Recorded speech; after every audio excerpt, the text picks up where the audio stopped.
Okay, Happy New Year from the Beck Program. My name's Mike Broomhead, and I'm here today and Friday. And we're talking about the fiscal cliff, and was asked by a caller where we could start cutting. And I launched into a tirade about the cell phone program. And for most people, I still believe this about most people.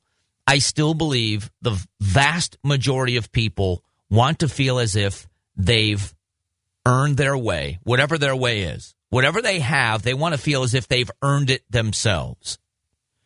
Whether you rent or own, whether you have a small car or a big car, you want to feel as if you've earned it yourself. You've worked for that.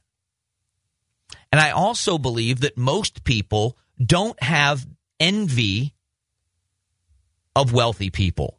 I know I never have, and I don't think most people do. I have a theory about sports in America that there's a reason why sports is such a big deal, why we pay so close, and I'm guilty of it. I'm a big sports fan, and I love football, and I love the NFL. I'm a big college football fan. I'm a Miami Hurricanes fan, have been. I grew up in Southwest Florida, have been since Howard Schnellenberger was the coach. I love sports, and I believe that people see it, whether they do it consciously or not, see sports as the last bastion of fairness. Because referees make mistakes, it's not always fair in that regard, but it's equal. There's no racism on a football field. The best players play. Now, there's the argument about coaching and ownership, but on the field, what the fans consume is fairness. There is no affirmative action. As a matter of fact, if they tried affirmative action in professional sports, black athletes would be outraged and offended, and should be.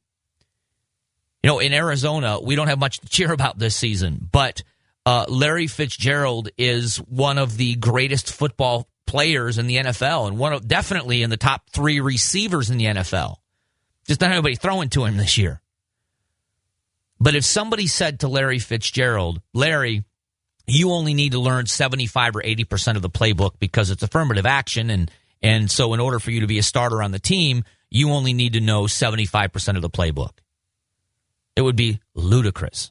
There's no affirmative action in football, on the football field, or the baseball field, or the basketball court. And if you're good, you play. And if you're exceptional, you get paid exceptionally. Nobody complains. I don't hear any NFL players complaining that the great players are getting paid more money, and as fans, we still consume the product. And my theory is that for us, for the fans, it's the last level playing field. And you go out there, and some teams have more money than others to spend. If you're a Yankees fan, they've got an unlimited budget. And if you're a Minnesota Twins fan, you realize you don't have an unlimited budget. But when you make a movie called Moneyball about a team that finds a way to find less expensive players and still compete and win, that's what American sports are all about. I think that's why we're such huge sports fans. It's the last level of fairness for us.